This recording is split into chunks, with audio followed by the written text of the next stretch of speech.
I've been very blessed to have a successful podcast, and the Of 10 podcast is something I've been doing for maybe about 5 years now, 4 or 5 years, and I often get asked the question, how do you get great guests for your podcast? Because I've had, just a whole range of really, really successful and highly sought after people for my podcast. And my response to people who ask for, insights on how you get great people for your podcast is they're always the same. It's just get great people for your podcast. And what I mean by that is great people doesn't always necessarily mean high profile people. There's a book called Side Cuts by a guy named Shane Snow, I think describes this perfectly.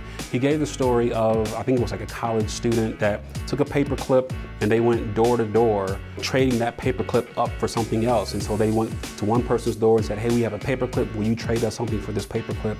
And the next house gave them, a piece of paper. They took the piece of paper to the next house and that person gave them a book. And by the end of this experiment, they left with a car. And so they went from a paper clip all the way to a car. Now what they didn't do, which is what most people try to do, is they take their paper clip and try to trade that for a car. It doesn't work. So you make these side cuts. You get people who may not be the biggest names in the world, but are very credible in their industry.